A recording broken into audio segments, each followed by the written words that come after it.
I always loved to move, and I still do actually. I always did a lot of sports, skiing, rock climbing, surfing, you name it. In my teenage years, when I increased my training intensity, at about 16 years of age, my mother approached me and said, you know what, let's just have you checked up at the doctors, just to make sure that your body is actually capable of taking the loads that you put on it through training, martial arts training, all kinds of stuff. As you can probably imagine, as a 16-year-old being approached to go to the doctors for no apparent reason, I was quite reluctant to do so. But anyway, I went. We had some x-rays done, and what happened next was something I really never expected. I got back a quite, destructive diagnosis, let's put it like that. 2 rotated vertebrae, 2 curves in my spine, so double scoliosis, and a severe case of Schumann's disease, which is a degenerative disease of the intervertebral discs and the spine. Now, obviously, after that, the doctor told me, you know what, that's only gonna get worse. You need to stop moving, don't really go there, and you have no chance of fixing that. Back then, I was already like, yeah, watch me, that's not gonna happen like that. Anyway, the next step was to go to therapy. Well, go to a therapy without any apparent problem, without any pain in your body. The physiotherapist looked at me, he looked at the paper, and he was like, hang on, something's wrong here. That can't really be. Because normally, people with this diagnosis, they walk in here, can barely move, have bad structure, they're in pain. So what's up? He checked some things, everything that you can check just by palpating and stuff like that. And yes, there were rotated vertebrae, there was this scoliosis, and all this stuff. And then he said, you know what, I can't really help you because there is nothing to be fixed in terms of we can fix this pain using this method or something like that. So we decided on, okay, let's just do some training. What I didn't know back then was that this physiotherapist was actually the former physiotherapist of the national ski jumping team of Finland. So he had some tricks up his sleeve that were, let's just put it, quite out of the norm in regard to what was standard back then.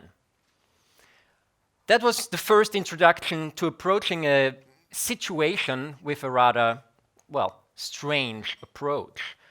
Doing something out of a completely different perspective rather than fixing things. And that influenced my life later on as well. However, nowadays, obviously, I fixed a lot of those things because I'm doing aerial acrobatics. I'm 37 right now. So I'm used to do martial arts for 25 years. I'm in no pain. I'm in great shape. So something was right. Anyway, what I want you to see with this story is the fact that it's always a problem if you start to be limited by what someone tells you, and most importantly, if something that someone tells you creates this straight and fixed and permanent point in your life where you say, okay, that's defining the rest of everything that's going to happen. Never let yourself be limited by whatever anyone tells you. It's always you who holds the reins for your life in your own hands. And that's extremely important to understand. So welcome everyone, my name is Egwin. Obviously, as you can already see, I like to do things differently. And as most people would probably say, quite out of the box, out of the norm. The next story I'm going to share with you is yet another aspect that I learned to be quite helpful when approaching life in a different way, in a way that creates more freedom, more energy, and just leaves more place for fun, but also for possibility.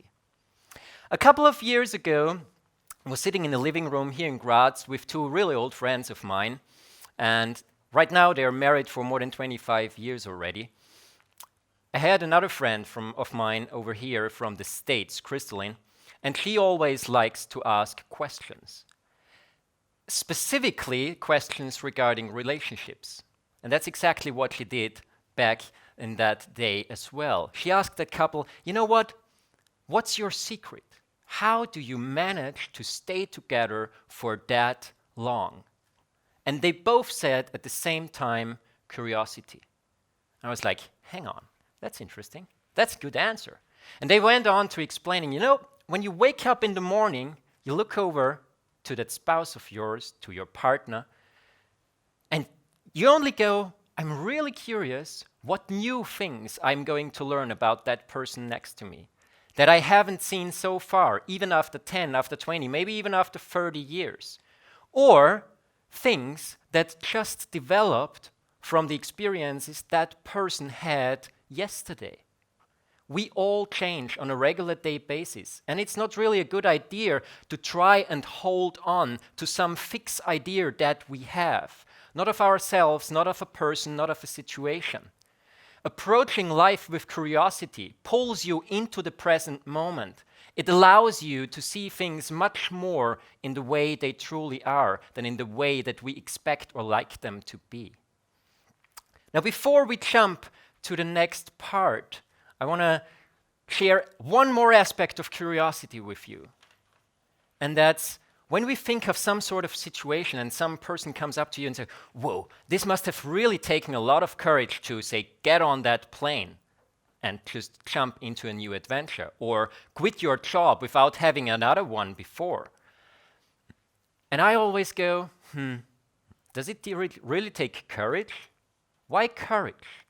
Courage for me already implies that there is something difficult to overcome.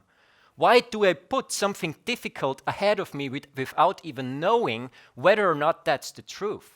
If I approach that situation with curiosity, I stay open and I allow myself to be in that moment and experience whatever comes next, also being 100% capable of jumping from here to there and actually living the moment rather than trying to anticipate it.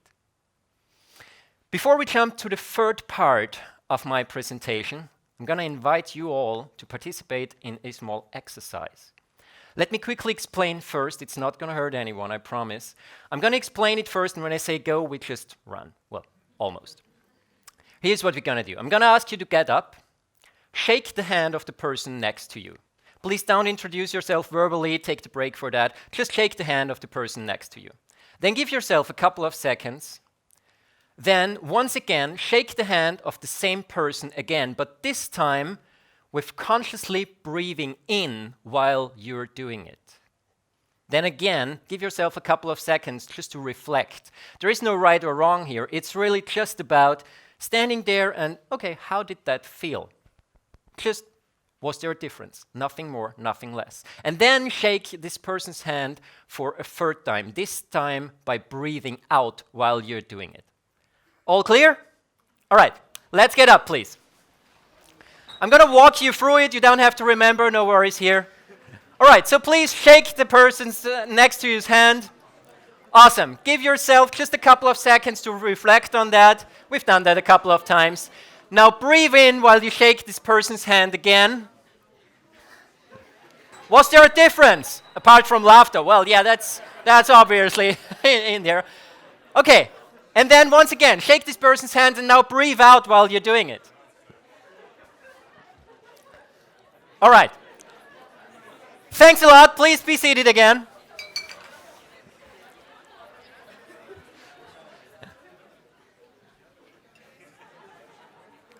As was to be expected, obviously it created a lot of dynamic.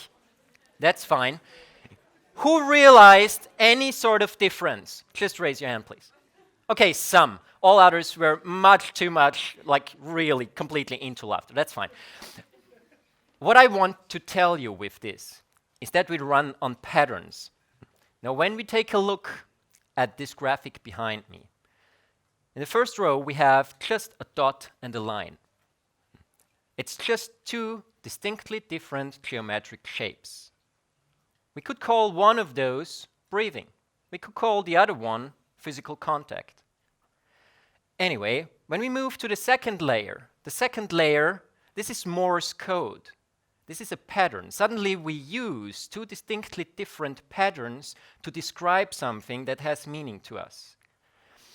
That's part of how we run. The interesting thing is what happens if we look at a much more complex pattern. When you take a look at the mosaic on the left side, this is something that really draws you in. It's an almost perfect pattern. When you take a look at the mosaic on the right, something's off. Your mind's cage really gets rattled because Whoa, first of all, what is that? Why is there a break in the pattern? What I want to show you with this is to really understand that if you have a pattern, you're completely immersed in it. The second you break that pattern, you break your brain out of automated mode. You bring your brain back into alert mode. You sort of zoom out and look at things from a meta perspective. Now you just gained the ability to change something. A new dynamic emerged out of this whole situation. Now let's put a more real-life situation to this last concept. I guess each and every one of you at some point had an argument with some other person. Just take a person with whom you had an argument, say more than once, say a parent or a spouse or maybe your boss, doesn't matter. Now let me create a space, a room. Say we have a room with a window, with a chair and a table in front of that window. We have a bookshelf in that room. We have a plant in that room. When you think back to that situation with that person that you had arguments over and over again, for how many of you is it true that when you think about it, more often than not, the argument always took place in the same room, always took place in the same arrangement of the people in regard to each other and in regard to the geometry of the room? In my specific room that we just created, window, chair, person sitting, one person at the bookshelf, the other, we have this plant in there. Now imagine you are in this room, and the argument always runs in the very same way. One person is sitting, the other person is standing at that bookshelf, and they're arguing. Part of your brain is running on autopilot just because you're having a similar body posture and a similar arrangement with that person in regard to that person and in regard to aspects in that room. And what could you possibly do to change the outcome of this conversation, this time? Just move over from the bookshelf to the plant. You break the pattern. You suddenly create space. You suddenly create a dynamic, and your brain has to reevaluate the situation. But reevaluation in this specific case also means that you can dive into a creative process, a creative problem-solving process. If you have never looked at things in this specific way, then maybe you're more alert next time you jump into such a situation or you see yourself in the situation of having an argument with someone. Obviously, if it's just once, there is no pattern. If it's 2 times, a pattern might start to develop. If it's 3 times, it's a pattern already. Time to break it if it's a restricting one. Now let me wrap this all up. First of all, what I want you to consider all of this to be a door. A door to the possibility of living a life with more freedom, more presence, and more color than the regular day automated 5 to 7, whatever, job, life, boring type of existing. I don't want to call it life even. Now we've been talking about, first of all, the aspect of do not let yourself be limited. Not allowing yourself to be limited by what other people say, not holding that, is also the aspect of allowing yourself the possibility to change something. The second aspect was curiosity. And curiosity is also the aspect that creates the framework for new possibilities to emerge in the first place. If there are no new possibilities, if you are not aware of them, it's hard to take them. So that's the part that curiosity brings into this calculation. And the third part is being aware of patterns. You already, just with those few things that I mentioned right now, have enough aspects to work with that and to dive into it if you're interested. And that third part is actually creating this new path for yourself. It's taking action, breaking out of something that holds you back or held you back, for that matter. If you live by those three things, if you start to apply them in your real life, you really have the chance of inhabiting the moment. Being curious about what's gonna happen next always means that you are in a state of creating your own path, of creating your own life, and of finding solutions, of finding a way to go. So I invite you to take this talk and everything else that you've heard today, and maybe in other talks or in a conversation at a dinner table, to take all of those things in and allow yourself some more curiosity and some more presence in your life. Thank you.